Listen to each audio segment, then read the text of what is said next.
جب تک جیوں میں آقا کوئی غم نہ پاس آئے، کوئی غم نہ پاس آئے کہ پھول گلشن پھول گلشن پھول گلشن میں بہاروں سے لطافت مانگے، پھول گلشن میں بہاروں سے لطافت مانگے، پیروی احمد مرسل کی شریعت مانگے، پیروی احمد مرسل کی شریعت مانگے، اور جس کو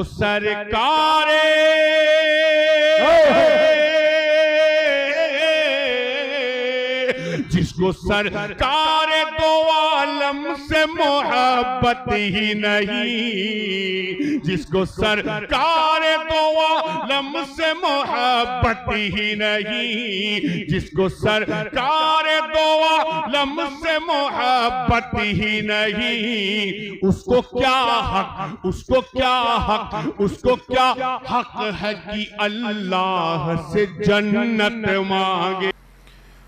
یہ آج واویلا مچانے والے بھی سنیں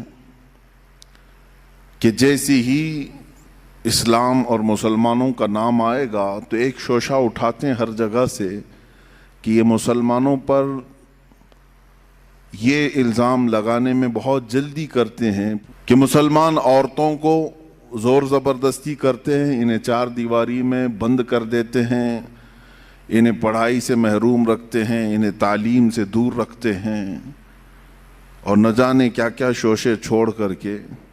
یہی تو باتیں ہیں جو عورتوں کو ابھارنے کے لیے اور انہیں بیوقوف بنانے کے لیے پیش کی جاتی ہیں۔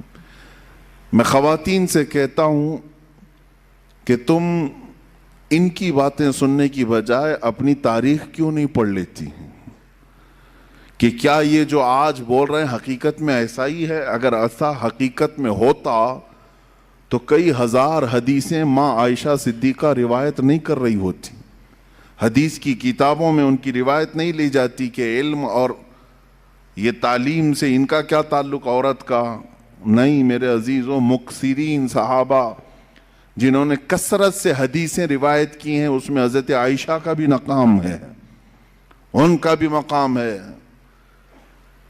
اسلام نے عورت کو ایک خصوصی جگہ عطا کی ہے۔ اس حدیث سے سمجھ میں آتا ہے کہ اللہ کے نبی صلی اللہ تعالی علیہ وسلم نے ارشاد فرمایا، دنیا میں چار عورتیں بڑی عزت والی ہیں، سب سے عزت والی ہیں، چار عورتوں کا تذکرہ کیا گیا ہے، وہ دنیا کی با کمال خواتین میں سے ہیں، جن میں سے پہلے نمبر پر سیدہ بی بی مریم رضی اللہ تعالیٰ عنہ، دوسرے نمبر پر حضرت سیدہ آسیہ رضی اللہ تعالیٰ عنہ، تیسرے میں سیدہ خدیجۃ الکبریٰ رضی اللہ تعالیٰ عنہ، چوتھے میں سیدہ فاطمۃ الزہرا رضی اللہ تعالیٰ عنہ۔ یہ چار عورتوں کا تذکرہ کیا گیا ہے اور کہا گیا کہ دنیا کی یہ با کمال خواتین معزز عورتوں میں سے ہیں، اللہ اور اس کے رسول کے نزدیک بھی۔ در حقیقت یہ چار عورتوں کے نام نہیں، یہ چار بڑے کردار بھی ہیں، ان عورتوں کے ساتھ ایک بڑا کردار ہے۔ اگر حضرت مریم کا تذکرہ آیا ہے حدیث میں کہ یہ با کمال ہیں، تو ساتھ میں ان کا کردار ہے وہ ایک عظیم ماں کی شکل میں آتی ہیں، وہ دنیا کی ایک عظیم ماں ہیں۔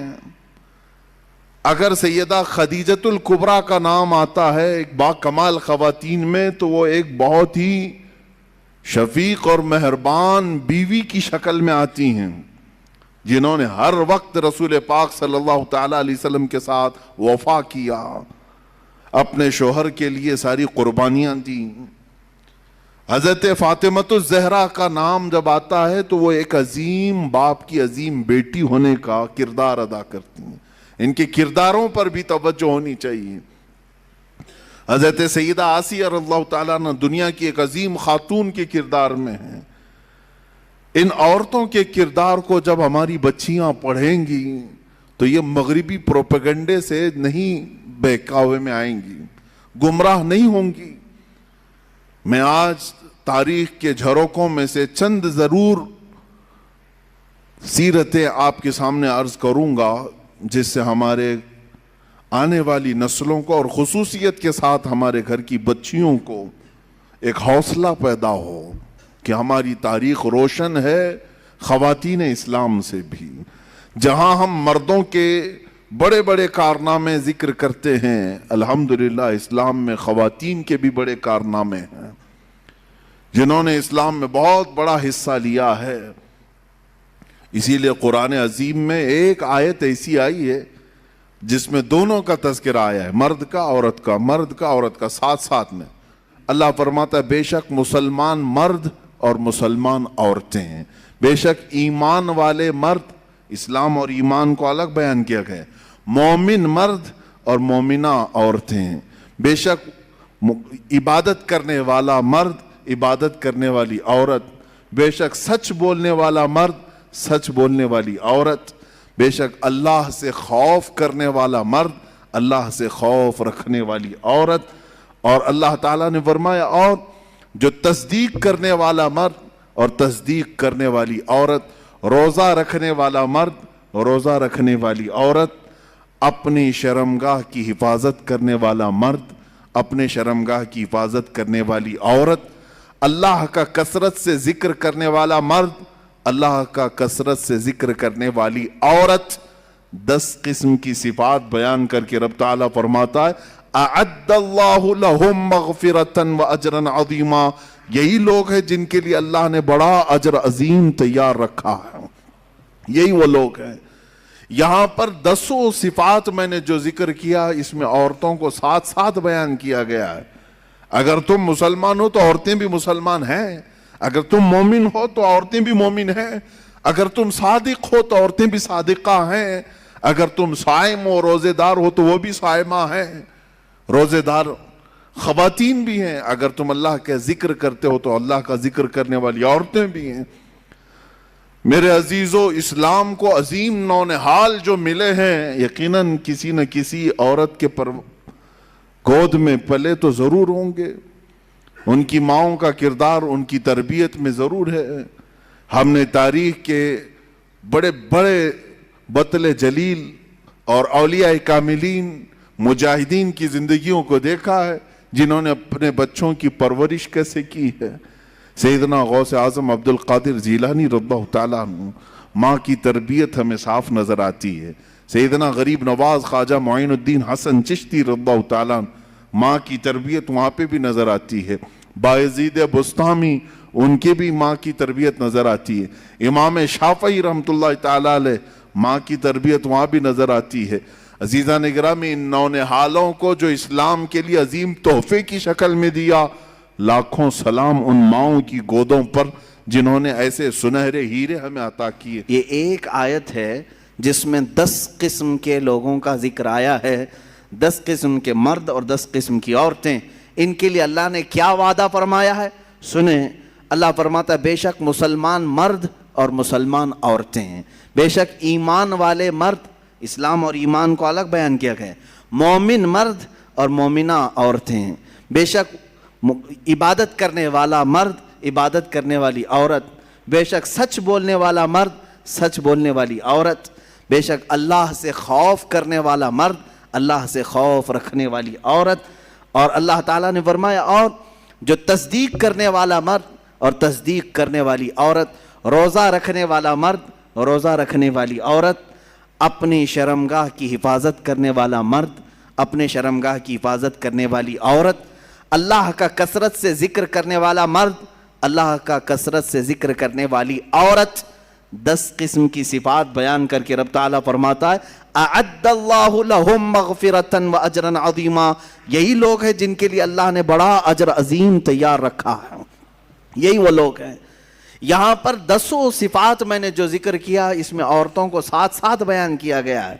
اگر تم مسلمان ہو تو عورتیں بھی مسلمان ہیں، اگر تم مومن ہو تو عورتیں بھی مومن ہیں، اگر تم صادق ہو تو عورتیں بھی صادقہ ہیں، اگر تم صائم و روزے دار ہو تو وہ بھی صائمہ ہیں۔ روزے دار خواتین بھی ہیں، اگر تم اللہ کا ذکر کرتے ہو تو اللہ کا ذکر کرنے والی عورتیں بھی ہیں۔ میرے عزیزو، اسلام کو عظیم نونہال جو ملے ہیں، یقیناً کسی نہ کسی عورت کے گود میں پلے تو ضرور ہوں گے، ان کی ماؤں کا کردار ان کی تربیت میں ضرور ہے۔ ہم نے تاریخ کے بڑے بڑے بطل جلیل اور اولیاء کاملین مجاہدین کی زندگیوں کو دیکھا ہے، جنہوں نے اپنے بچوں کی پرورش کیسے کی ہے۔ سیدنا غوث اعظم عبد القادر جیلانی رضی اللہ تعالیٰ عنہ، ماں کی تربیت ہمیں صاف نظر آتی ہے۔ سیدنا غریب نواز خواجہ معین الدین حسن چشتی رضی اللہ تعالیٰ عنہ، ماں کی تربیت وہاں پہ بھی نظر آتی ہے۔ بایزید بستامی، ان کی بھی ماں کی تربیت نظر آتی ہے۔ امام شافعی رحمۃ اللہ تعالیٰ علیہ، ماں کی تربیت وہاں بھی نظر آتی ہے۔ عزیزان گرامی، ان نونہالوں کو جو اسلام کے لیے عظیم تحفے کی شکل میں دیا، لاکھوں سلام ان ماؤں کی گودوں پر جنہوں نے ایسے سنہرے ہیرے ہمیں عطا کیے۔ جانتے ہیں آپ، امام شافعی رحمۃ اللہ تعالیٰ علیہ پڑھ کر کے جب آئے تھے تو پورا گاؤں استقبال کے لیے باہر گیا تھا۔ پڑھ کر کے جب آئے بڑے مشہور ہو گئے حدیث میں، علم میں، اور جب گاؤں آ رہے تھے تو پورے گاؤں والے ان کے استقبال کے لیے نذرانے دینے لگے، پیسے وغیرہ ساری چیزیں۔ ماں نہیں آئی، جس ماں نے ان کو محنت سے پڑھایا تھا۔ امام شافعی رحمۃ اللہ تعالیٰ علیہ اپنے گھر پہنچے تو ماں کو دیکھا گھر میں خاموش بیٹھی ہیں۔ کہا آپ نہیں آئے؟ کہا میں آتی تو کہیں دنیا یہ تانا نہ دے کہ محمد بن ادریس شافعی کی ماں نے دولت کے لیے اسے پڑھایا تھا۔ میں نے ہرگز تمہیں کسی نذرانے کے لیے یا لفافے کے لیے نہیں پڑھایا، میں نے صرف اللہ اس کے رسول کی رضا کے لیے پڑھایا ہے۔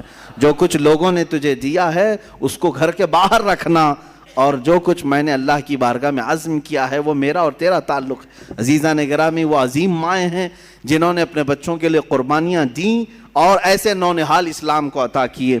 آئیں ہم ان تمام مثالی خواتین کا تذکرہ بعد میں کرتے ہیں۔ بارگاہ سیدہ فاطمۃ الزہرا رضی اللہ تعالیٰ عنہا میں ہم خراج عقیدہ ضرور پیش کرتے ہیں۔ رسول پاک صلی اللہ تعالیٰ علیہ وسلم کی 4 بیٹیاں ہیں، یہاں پر یہ ذکر کرنا مجھے ضروری ہے۔ حضور پاک صلی اللہ علیہ وسلم کی 4 بیٹیاں ہیں اور 3 بیٹے ہیں۔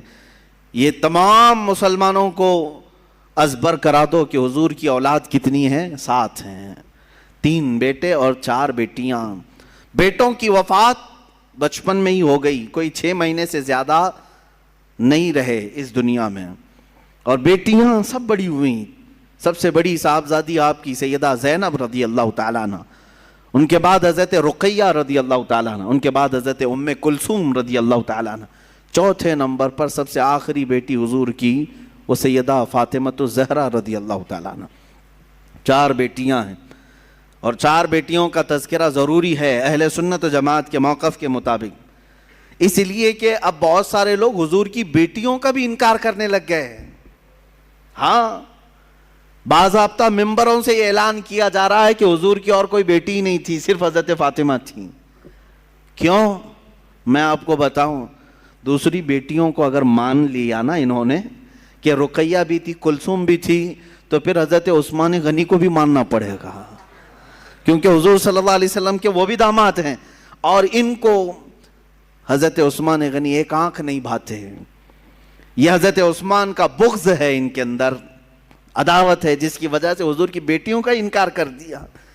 حضور پاک صلی اللہ تعالیٰ علیہ وسلم کی بڑی صاحبزادی، میرے عزیزو، یہ تمام مکاتب فکر کی کتابوں میں بھی موجود ہے، حضور کی 4 بیٹیاں ہیں۔ ہاں، کوئی ایرا غیرہ ابھی نکل کر کے اگر انکار کرے تو اس کے منہ پر اسی کی کتابیں میں مار سکتا ہوں، اس کی اکابرین کی کتابوں کے حوالے بھی میں دے سکتا ہوں۔ بہرحال ہمارے ہاں کوئی اختلاف نہیں رہا۔ ہاں، ان بیٹیوں کے تذکرے زیادہ اس لیے نہیں ہوئے کہ وہ مدینہ طیبہ ہجرت کے بعد جلد ہی وفات پا گئیں، اور سیدہ زینب رضی اللہ تعالیٰ عنہا سے بھی اولاد ہوئی، جیسے کہ حدیث میں بخاری میں بھی ہے۔ حضور صلی اللہ تعالیٰ علیہ وسلم ان کی بیٹی کو بھی اپنی گود میں لیتے تھے، وہ بھی نواسی تھی، امامہ نام تھا، حضرت زینب کی بیٹی۔ ان کا نکاح حضرت ابو العاص سے کیا گیا جو بعد میں اسلام لائے، اور حضرت رقیہ اور حضرت ام کلثوم مشہور ہیں، یہ حضرت عثمان غنی کے نکاح میں آئیں۔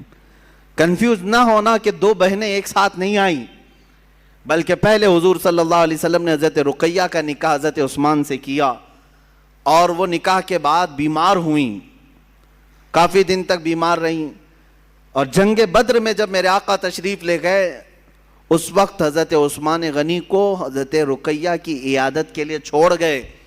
حضور کے مدینہ واپس آنے سے پہلے ہی حضرت رقیہ کا انتقال ہو گیا مدینہ میں، ان کی تدفین بھی ہو گئی۔ جنگ بدر کے موقع پر حضور اکرم صلی اللہ علیہ وسلم بدر میں تھے اور حضرت رقیہ کا انتقال ہو چکا تھا۔ واپس آنے کے بعد حضرت عثمان غنی بہت مغموم رہتے، تب میرے آقا صلی اللہ علیہ وسلم نے اپنی دوسری صاحبزادی حضرت ام کلثوم کا نکاح ان کے ساتھ کیا۔ حضرت ام کلثوم یہ بھی حضرت عثمان غنی کے ساتھ رہیں، اور تقریباً 6-7 سال کے بعد ان کی بھی وفات ہوئی۔ حضرت ام کلثوم رضی اللہ تعالیٰ عنہا کا بھی انتقال مدینہ طیبہ میں ہوا۔ اب حقیر میں جو صاحبزادی بچیں وہ سیدہ کائنات فاطمہ الزہرا رضی اللہ تعالیٰ عنہ۔ حضور اکرم صلی اللہ تعالیٰ علیہ وسلم کی وفات تک آپ کی اولاد میں اگر کوئی باقی تھی تو صرف سیدہ فاطمہ تھی، اور حضور پاک صلی اللہ علیہ وسلم چھوٹی ہونے کے اعتبار سے اور بہت سارے معاملات کی وجہ سے حضرت فاطمہ کو نہایت عزیز رکھتے تھے، یہاں تک کہ ارشاد فرمایا انما فاطمہ بضعۃ منی، بے شک فاطمہ میرے ایک جگر کا ٹکڑا ہے، میرے جسم کا ٹکڑا ہے، یسرنی من یسرھا، جس نے اسے خوش کیا اس نے مجھے خوش کیا، اور جس نے اسے تکلیف دی اس نے مجھے تکلیف دی۔ سیدہ فاطمہ الزہرا کو جس نے تکلیف دی اس نے رسول اللہ کو تکلیف دی۔ یہاں سے آپ اندازہ کریں اس سیدہ کائنات کے بیٹوں کو جنہوں نے دردناک انداز میں شہید کیا، کیا اس ماں کو تکلیف نہیں پہنچی ہوگی؟ سیدنا امام حسین کو اور حضرت امام حسن کو جنہوں نے شہید کیا ہے وہ ایسے لوگ ہیں جن پر اللہ اس کے رسول کی ہمیشہ کے لیے لعنت ہے اور دردناک عذاب ہے، کیونکہ انہوں نے حضرت فاطمہ کو ایذا دی اور ان کے والد رسول اللہ کو ایذا دی۔ حضرت فاطمہ الزہرا رضی اللہ تعالیٰ عنہا مکہ مکرمہ میں اس وقت بھی حضور پاک صلی اللہ علیہ وسلم کے ساتھ تھیں جب مکہ والے آپ کو ستاتے پریشان کرتے۔ آپ کی عمر چھوٹی ضرور تھی، لیکن جب حرم کعبہ میں حضور پاک نماز کے لیے جاتے کفار مکہ اونٹ کی گندی اوجھڑی لا کر ڈال دیا کرتے۔ اس وقت روایات یہ ہیں کہ حضرت فاطمہ دوڑ کر کے آتی اور ان تمام آلائشوں کو نکال کر کے دور کر دیتی اور اپنے والد گرامی سے لپٹ جایا کرتی۔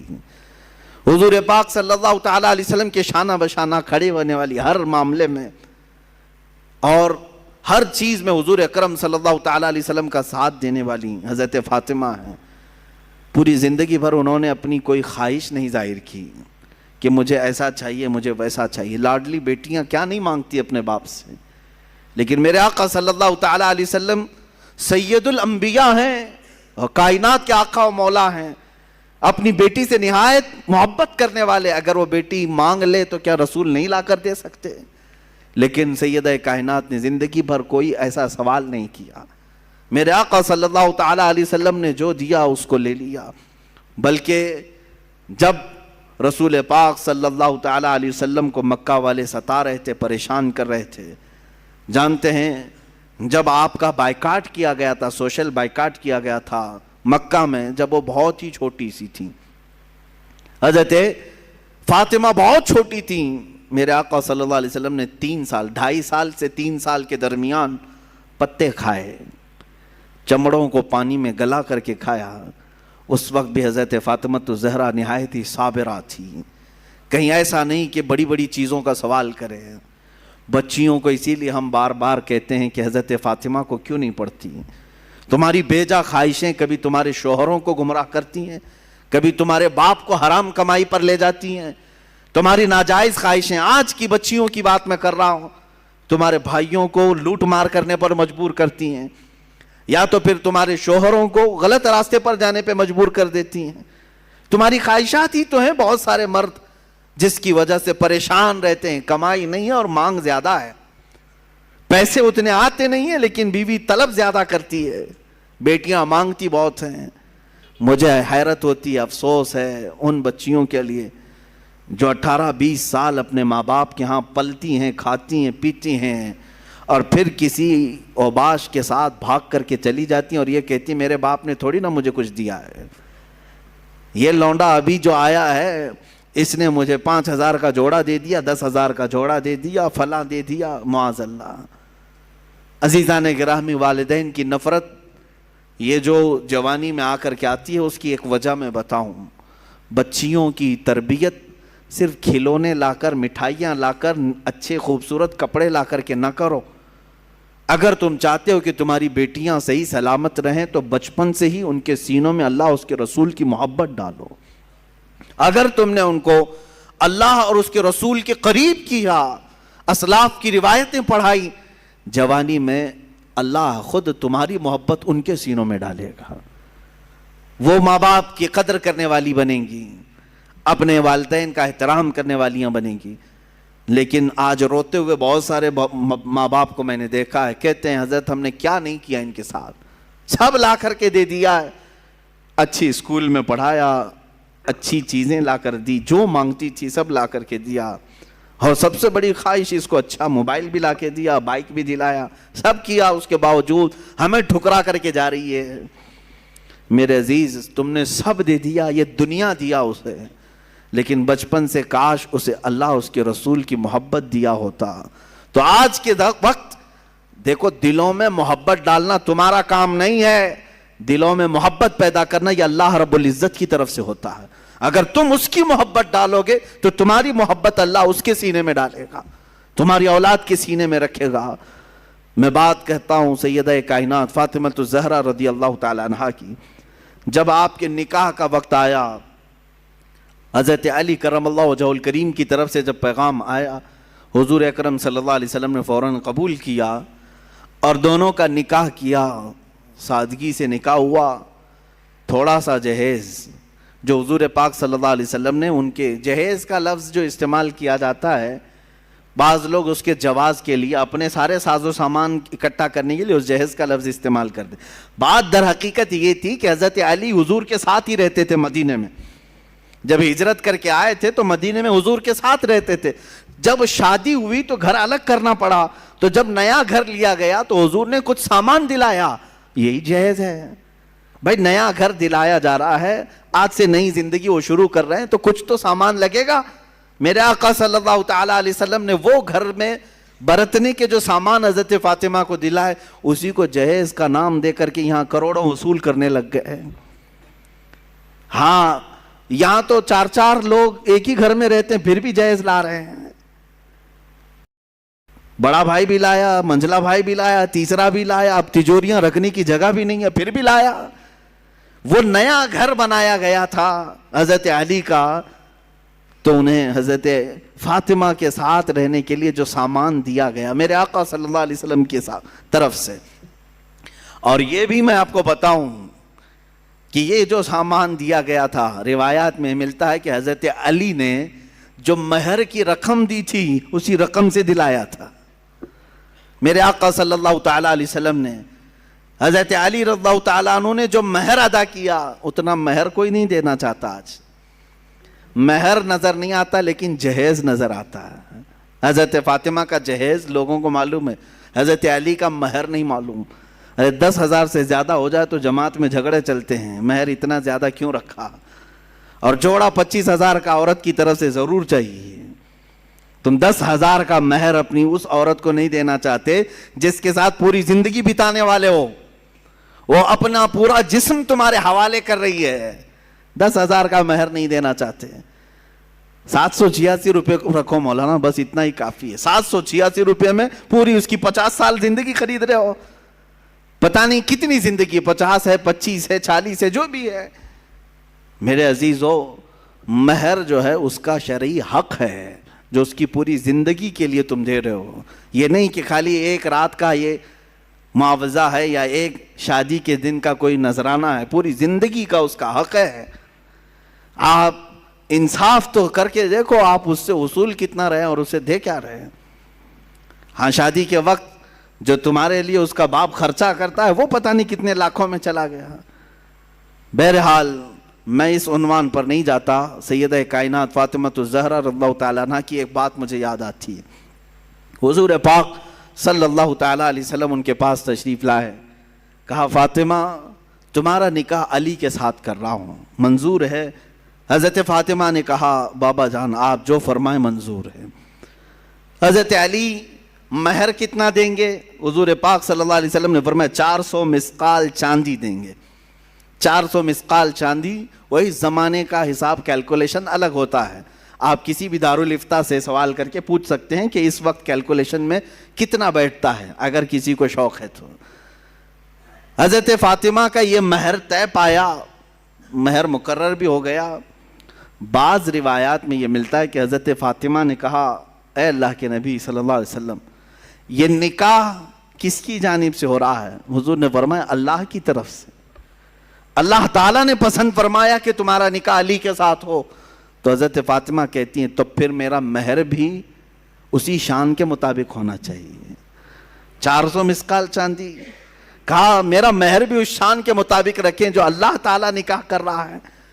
حضور پاک صلی اللہ علیہ وسلم نے پوچھا فاطمہ تم کیا پسند کرتی ہو مہر میں؟ تم کیا لینا چاہتی ہو مہر میں؟ حضرت فاطمہ نے کیا کہا؟ اللہ اکبر، قربان جاؤ مسلمانوں. کہتی ہیں آقا اگر اللہ نکاح کر رہا ہے تو رب تعالیٰ سے یہ لکھوا لیں کہ آپ کی امت کی بخشش میرے مہر میں رکھی جائے. اللہ اکبر، آپ کی امت کی مغفرت اور بخشش میرے مہر میں رکھی جائے. خواہشیں ہوں تو ایسی ہوں، تمنائیں ہوں تو ایسی ہوں. رسول پاک صلی اللہ تعالیٰ علیہ وسلم کی بارگاہ میں اگر کوئی عزیز بننا چاہتا تو صرف ان کی امت کی بات کرتا، حضور خوش ہو جاتے تھے. میرے عزیزو آج بھی یہی حال ہے کہ اگر تم امت کا خیال کرو گے تو میرے آقا خوش ہو جاتے ہیں. اگر تم حضور کی امت کے بارے میں بات کرو گے حضور پاک بے انتہا تمہیں نوازنے لگتے ہیں. حضرت جبرائیل امین نے بھی یہ محسوس کیا. جانتے ہیں حضرت جبرائیل حضور صلی اللہ تعالیٰ علیہ وسلم سے قربت چاہتے تھے تو حضور پاک صلی اللہ تعالیٰ علیہ وسلم سے انہوں نے کیا کہا جانتے ہیں؟ اے اللہ کے نبی صلی اللہ علیہ وسلم میں چاہتا ہوں میں اپنی طرف سے آپ کی بارگاہ میں کوئی چیز پیش کروں جس سے آپ خوش ہو جائیں. اب حضور کس چیز سے خوش ہوتے ہیں؟ مکہ والوں کی تکلیفیں الگ ہیں، تبلیغ اسلام میں آنے والی تکلیفیں الگ ہیں، سب چیزیں ہیں. لیکن حضرت جبرائیل نے یہ سب نہیں کہا کہ ان دشمنوں کو میں اپنے پر سے ہلاک کر دوں گا یا تبلیغ اسلام میں چلنے والوں کے لیے راہ ہموار کر دوں گا، بلکہ جبرائیل امین نے یہ پیش کیا کہ آقا قیامت کے دن جب آپ کی امت پل صراط سے گزر رہی ہوگی میں اپنے پر بچھا دوں گا. پل سے اتارو راہ گزر کو خبر نہ ہو، جبریل پر بچھائیں پر کو خبر نہ ہو. عزیزان گرامی حضور پاک صلی اللہ علیہ وسلم کی بارگاہ میں جیسے ہی انہوں نے التجا پیش کی میرے آقا خوش ہو گئے. حضور اکرم صلی اللہ تعالیٰ علیہ وسلم کی احادیث سے یہ بھی ملتا ہے جس نے یہ دعا کی اللہم اغفر امت محمد صلی اللہ علیہ وسلم مغفرتا عامہ، اللہم ارحم امت محمد صلی اللہ علیہ وسلم رحمتا عامہ. اے اللہ امت محمدیہ کی عام مغفرت فرما، اے اللہ امت محمدیہ پر عام رحم فرما. جس نے یہ دو دعائیں کی حضور فرماتے میری شفاعت اس پہ واجب ہو گئی. امت کی بھلائی کا خیال کرو. حضرت بی بی فاطمہ ہی تو ہیں کہ جو رسول پاک صلی اللہ تعالیٰ علیہ وسلم جنگل میں جا کر کے جب رونے لگے کسی کے کہنے سے آپ سر نہیں اٹھاتے تھے. حضرت فاطمہ آئیں، کہا بابا جان آپ سر اٹھائیں، میرے آقا آپ سر اٹھائیں. حضور پاک امت کے غم میں رو رہے تھے کہ اللہ تعالیٰ میری امت کی بخشش ہو جائے. حضرت فاطمہ نے کیا کہا جانتے ہیں؟ حضور سے اتنا عرض کیا کہ یا رسول اللہ جب تک آپ کی فاطمہ زندہ ہے کوئی رات سوئے گی نہیں، آپ کی امت کی مغفرت کی دعا کرتی رہے گی. حضور پاک نے سر اٹھا دیا. حضور پاک صلی اللہ علیہ وسلم کے پاس جب کبھی کوئی امت کی بھلائی کی بات کرتا ہے میرے آقا اس پر نوازشیں زیادہ کرتے ہیں. آج بھی اگر تم چاہتے ہو مسلمانوں کہ نبی کونین کو خوش دیکھو اور حضور پاک کا دیدار کرنا چاہتے ہو تو بھلائی امت میں لگ جاؤ. ایک رات وہ بھی آئے گی کہ میرے آقا خود تمہیں اپنے دیدار سے مشرف کریں گے. امت کی بھلائی کا خیال تو کرو. حضور پاک صلی اللہ علیہ وسلم کی بھولی بھالی امت کے لیے فکر تو کرو. سیدہ کائنات نے ہمیں یہ مزاج دیا، فاطمہ الزہرا رضی اللہ تعالیٰ عنہ نے ہمیں یہ مزاج دیا. ساتھ ہی میں ہر اس بیٹی کو بھی کہتا ہوں جو اپنے باپ کا خیال کرے، اپنے باپ کا خیال نہیں کرتی ہے وہ سوچے کہ حضرت فاطمہ رضی اللہ تعالیٰ عنہ حضور اکرم صلی اللہ تعالیٰ علیہ وسلم کا کس قدر خیال فرماتی تھی، ان کے تبلیغی مساعی میں کس طرح سے وہ شانہ بشانہ ٹھہرتی، کبھی اپنی جانب سے کوئی ایسی خواہشات نہیں کی۔ حضور پاک صلی اللہ تعالیٰ علیہ وسلم کی بارگاہ میں ایک مرتبہ آئی تھی بس، وہ غلام مانگنے کے لیے۔ جنگ بدر کے قیدی جو غلام بنائے گئے تھے وہ تقسیم کیے جا رہے تھے، وہ بھی مال غنیمت میں تھا۔ وہ حضرت علی رضی اللہ تعالیٰ عنہ کے کہنے سے آئی تھی۔ حضرت فاطمہ جنتی خواتین کی سردار ہونے کے باوجود گھر کے کام خود کرتی تھی، اتنا کہ ان کے ہاتھوں میں چھالے پڑے ہوئے تھے، چکی پیس کر، روٹیاں بنا کر، اور گھر کے سارے کام کاج کرتے ہوئے ان کے ہاتھوں میں چھالے تھے۔ وہ کس کی بیٹی ہیں؟ رسول پاک صلی اللہ علیہ وسلم کی۔ آج تھوڑے سے کسی مالدار کی بیٹی کو کام لگا دو، جھاڑو لگانے کے لیے کہو، نخرے کرے گی، میرا یہ کام نہیں ہے۔ وہ رسول پاک صلی اللہ علیہ وسلم کی صاحبزادی ہیں، غربت کی وجہ سے نہیں۔ جس کو جنتی خواتین کا سردار کہا گیا ہو، وہ چاہے تو ان کے لیے سونے اور چاندی کے پہاڑ چلا کریں، لیکن باوجود اس کے فقر و فاقہ انہوں نے پسند کیا۔ حضور پاک صلی اللہ علیہ وسلم کی بارگاہ میں آئی تھیں، میرے آقا صلی اللہ علیہ وسلم نے یوں جواب میں ارشاد فرمایا، فاطمہ ایسا کیسے ہو سکتا ہے؟ بدر کے یتیموں کا حق باقی ہے، میں ان کا حق دیے بغیر تجھے کیسے غلام دے دوں؟ جاؤ، جب تھکن زیادہ ہو جائے کام کاج سے، 33 بار سبحان اللہ پڑھو، 33 بار الحمدللہ پڑھو، 34 بار اللہ اکبر پڑھو، اللہ تعالیٰ تمہاری ساری تھکن دور فرمائے گا۔ اسی کو آج ہم تسبیح فاطمہ بھی کہتے ہیں، ہم نمازوں میں پڑھتے ہیں، نمازوں کے بعد پڑھتے ہیں۔ یہ تسبیح فاطمہ حضور کی طرف سے عطا کی ہوئی تسبیح ہے۔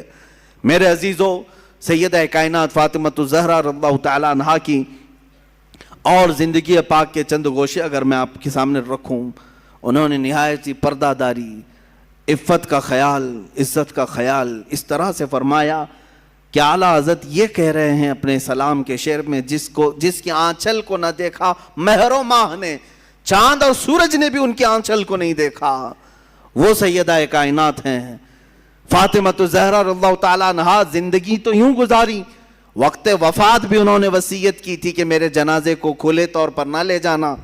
جس طرح سے عام جنازوں کو اس وقت لے جایا جاتا تھا، ان کے جنازے کا پورا سائیڈ سے کورنگ کیا ہوا کپڑا لگایا گیا اور رات کے وقت لے جایا گیا، مختصر سے لوگ تھے۔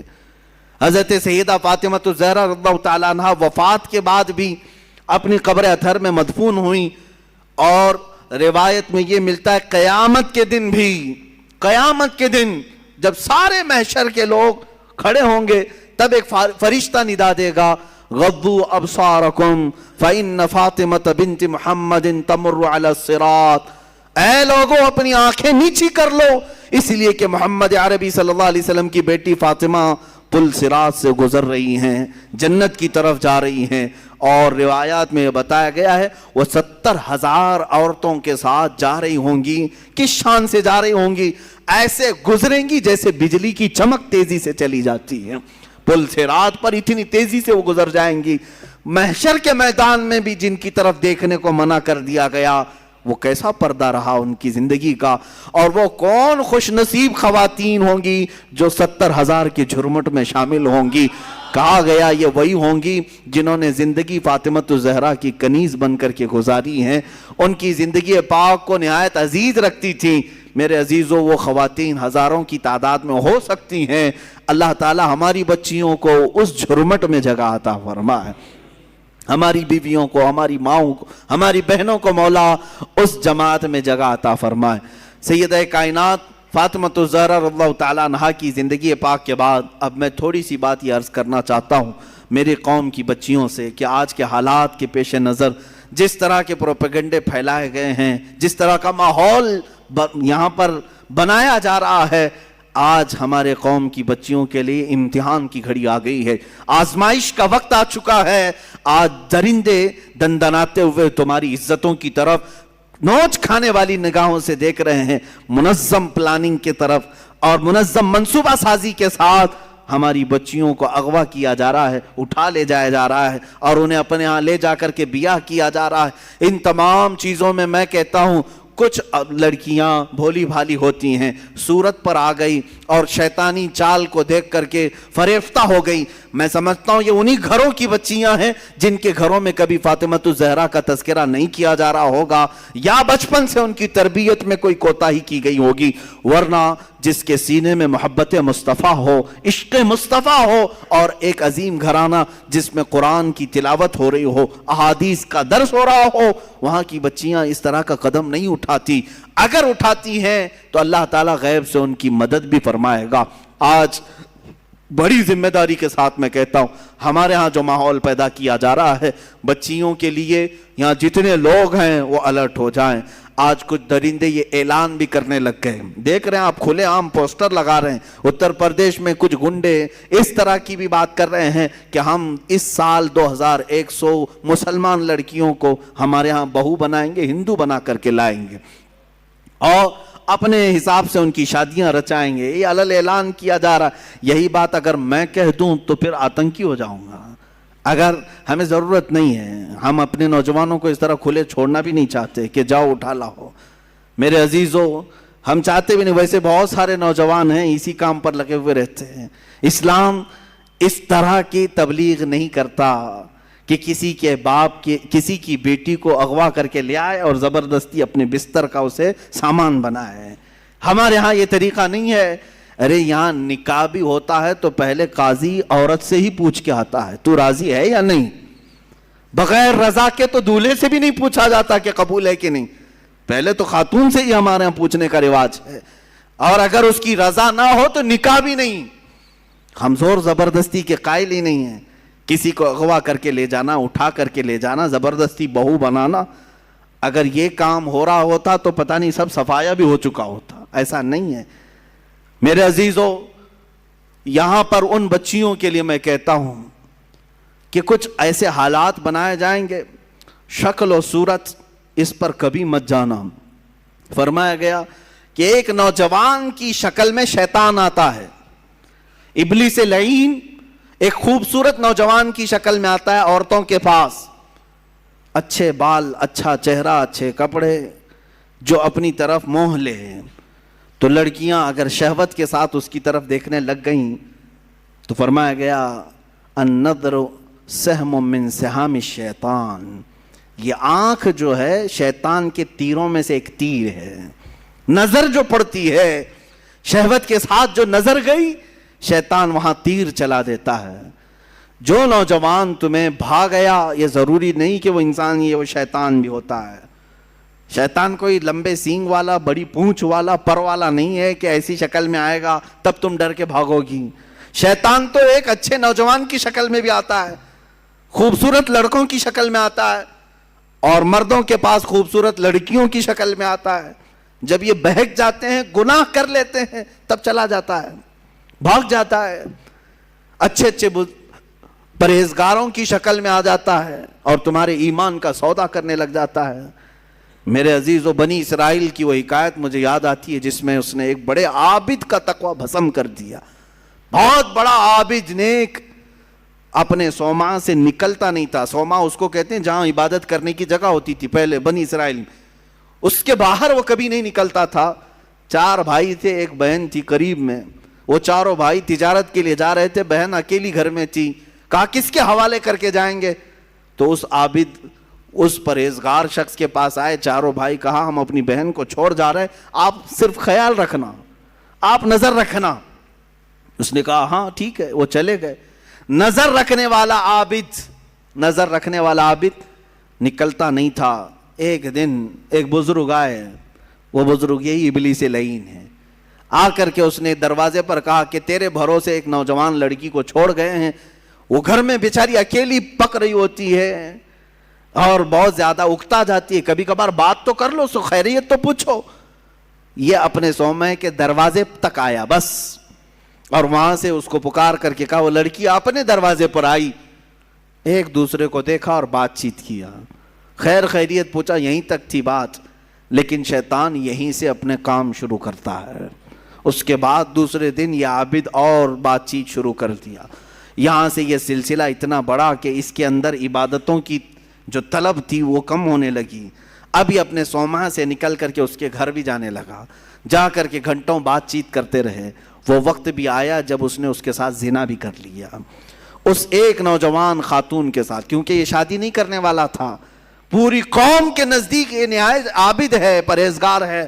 زنا ہو گیا, حمل بھی ٹھہر گیا. اب کیا کرے؟ نوجوان لڑکی کے ساتھ ایسے معاملات ہوئے ہیں, ڈرا. وہی ابلیس آیا پھر بزرگ کی شکل میں, کہا دیکھو بہت بڑا معاملہ ہو جائے گا, اگر تم یہ معلوم ہو گیا تو پوری قوم تمہارے ساتھ کیا کرے گی. کہا کیا کروں؟ کہا اس کا گلا دبا دو, مار دو اور دفن کر دو, گھر میں کسی کو پتہ بھی نہیں چلے گا. اس نے قتل کر دیا اس لڑکی کو اور دبا دیا اندر, زمین صاف کر دیا. جب چاروں بھائی تجارت سے واپس آئے, پوچھا کہاں ہے ہماری بہن؟ کہا وہ بیمار ہو گئی تھی, میں نے اس کو بہت علاج کیا, انتقال کر گئی, قبرستان میں دفن کیا, ایک جھوٹی قبر دکھا دیا. وہ روئے دھوئے, ہو گئی بات ختم. لیکن کیا یہیں پر سلسلہ ختم ہو جاتا ہے؟ چند دنوں کے بعد ان بھائیوں کے پاس یہ ابلیس آیا, کہا یہ عابد جھوٹ بولتا ہے, یہ جو عبادت کرنے والا مکار ہے جھوٹ بولتا ہے. تمہاری بہن سے اس نے منہ کالا کیا, حمل ٹھہرا, تو اس کے بعد اس نے مار کر کے یہیں گھر میں دفن کیا. انہوں نے کھود کر کے دیکھا تو لاش کا پرانا بقیہ مل گیا. اب وہ واویلا مچا کہ باہر آنے کے بعد اس کو صومعہ سے باہر کھینچا گیا, اس کے کپڑے پھاڑے گئے, اس کے بال نوچے گئے, منہ کالا کیا گیا, پورا گاؤں ٹوٹ پڑا, اس کا صومعہ توڑ ڈالے, اور اس کے بعد پھر اس کو پھانسی پر چڑھایا گیا. پھانسی پر جب چڑھایا گیا تب پھر ابلیس آیا. ابلیس آیا, کہا کہ بہت بری حالت ہو گئی تمہاری, مجھے افسوس ہے, مجھے افسوس ہے, لیکن میں تجھے بچا سکتا ہوں, میں تجھے یہاں سے نکال سکتا ہوں, میرے پاس طاقت ہے. کہا کیا کرنا ہوگا بتا دے. اس ابلیس نے کہا بس تو یہ کہہ دے کہ تیرے لیے سجدہ جائز ہے, یعنی اپنے لیے. کہا کہ تم مجھے یہ سمجھ لے کہ میں آزاد کروں گا تو تم مجھے سجدہ کرے گا. کہا بالکل کروں گا, سجدہ کروں گا. کفر کر دیا. اسی وقت اس کو پھانسی پر چڑھا دیا گیا. شیطان بھاگ گیا. جس کی ابتدا عبادتوں سے شروع ہوئی تھی, انہی نظروں کا دھوکہ تھا کہ کفر پر موت ہو گئی. یہ حکایت بھی موجود ہے. میں ان بچیوں سے بھی کہتا ہوں کہ تم اچھے گھروں کی ہوں گی, اچھے خاندانوں کی ہوگی. بہت ساری لڑکیاں یہ دلیل دینے لگ جاتی ہیں کہ ہم ان کو صحیح راستے پر لے کے آ جائیں گی, وہ مسلمان بن جائیں گے, فلاح ہو جائیں گے. تبلیغ کا اتنا ہی شوق ہے تو مجھ سے رابطہ کریں, بہت سارے میدان ہیں, میں بھیجوں گا تبلیغ کے لیے. صرف اور صرف کسی ایک لڑکے پر یہ اس طرح کے حالات, بسا اوقات ہم نے دیکھا ہے کہ تمہارا دین خطرے میں آ گیا اور کفر پر موت ہو گئی, کفر پر موت ہو گئی. ابھی چند مہینے پہلے, 6-7 مہینے پہلے کا ایک واقعہ گردش کر رہا ہے, اخبارات کی سرخی بھی بنا اور بہت سارے سوشل میڈیا پر یہ گردش بھی کرتی رہی بات. مدھیہ پردیش کے کسی علاقے کی ایک نوجوان لڑکی اپنے گھر چھوڑ کر بھاگی تھی اسی طرح سے, اور اس کے گھر گئی, سب کو چھوڑ دیا, 4 مہینے اس کے ساتھ نہیں گزارا. ایک دن اس نے صرف یہ کہا تھا کہ مجھے شام میں گھمانے کیوں نہیں لے جاتے. اسی بات پر جھگڑا شروع ہوا, یہاں تک پہنچا کہ اس غیر مسلم نے اس عورت کو گلا گھونٹ کے مار دیا. لڑکی مسلمان تھی, گھر واپس آ نہیں سکتی تھی, مر گئی. اور رو دھو کر کے گھر والوں نے کہا کہ بیمار ہو گئی تھی, ہم نے وہی واقعہ ہوا. لیکن پولیس کو بعد میں شک ہوا, تفتیش شروع کی, 3rd ڈگری لگایا تو سب بول دیا. کہا کہ ایسا ایسا ہوا تھا اور میں نے مار دیا ہے, میں نے مار دیا ہے. عزیزان گرامی, پوسٹ مارٹم آنے کے بعد پتہ چلا 2 مہینے کے بعد کہ اس لڑکی کو انہوں نے اس طرح سے مار دیا تھا. میں ان بچیوں سے کہتا ہوں جو اپنے گھروں کی عزت کو لے کر کے نکل جاتی ہیں, آج میں اسی بات کی طرف آنا چاہتا تھا. آؤ تمہیں میں مثالی خواتین کی وہ زندگیاں بتاؤں جن کے اوپر مکہ والوں نے مظالم کے پہاڑ ڈھا دیے. کیا نہیں کیا.